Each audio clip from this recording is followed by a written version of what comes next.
துலாம் ராசி. துலாம் ராசியில் வந்து பார்த்திங்கன்னா ராசியிலேயே சுக்கிரன் இருக்குது.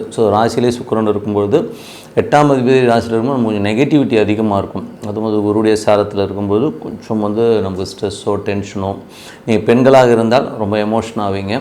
அதே இது ஆனால் இருந்தால் பெண்களால் வந்து ஒரு மாதிரி ஸ்ட்ரெஸ்டாகவும் ஒரு டென்ஷனாகவும் இருக்கிறதுக்கான வாய்ப்புகள்லாம் நிறைய இருக்குது.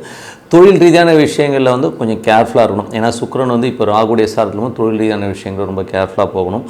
2 மற்றும் 7ஆம் அதிபதியான செவ்வாய் வந்து உங்களுக்கு வந்து 2லே ஆட்சி பலத்தோடு இருக்கிறது வந்து ரொம்ப நல்லாயிருக்கும். அதில் வந்து பார்த்திங்கன்னா சுப நிகழ்ச்சிகள் சார்ந்த விஷயங்கள்லாம் ரொம்ப நல்லாயிருக்கும்.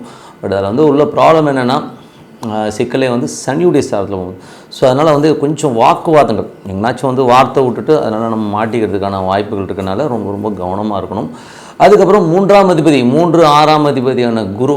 6ஆம் அதிபதியான குரு வந்து பார்த்திங்கன்னா உங்களுக்கு வந்து 10ல் இருக்குது. 6ஆம் அதிபதி 10 தொழில் ரீதியான விஷயங்கள் நிறைய பிரயாணம் பண்ணுறது, புதிய அக்ரிமெண்ட்டு, லோன்ஸ், இந்த மாதிரி விஷயங்கள்லாம் நிறையா இருக்கும். 4 மற்றும் 5ஆம் அதிபதியான சனி உங்களுக்கு 6ல் இருக்கும்போது லோன் போட்டு ஏதாச்சும் சொத்துக்கள் வாங்கலாம், வண்டி வாகனம் வாங்கலாங்கிற எண்ணங்கள் எல்லாம் தோணும். அது மட்டும் இல்லாமல் குழந்தைகளோட வளர்ச்சி ரொம்ப நல்லாயிருக்கும். சில நேரம் கொஞ்சம் அவங்க வந்து ரொம்ப சோம்பேறித்தனமாக இருக்காங்க அப்படிங்கிற ஃபீலிங் கண்டிப்பாக இருக்குங்க.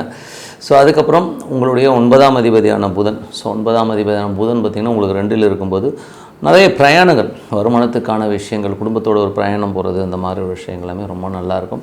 உங்களுடைய 11ஆம் அதிபதியான சூரியன் 2ல் இருக்கும்போது நல்ல வருமானங்களையும் நல்ல ஏற்றங்களையும் கொடுக்கறதுக்கான வாய்ப்பெலாம் இருக்குது. இதில் வந்து பார்த்திங்கன்னா அரசு சம்மந்தமாகவோ இல்லை கவர்மெண்ட் செக்டாரில் இருக்கிறவங்களுக்குலாம் வந்து நல்ல வருமானங்கள், நல்ல இன்கம் வர்றதுக்கான வாய்ப்பெலாம் ரொம்ப நல்லா இருக்குங்க.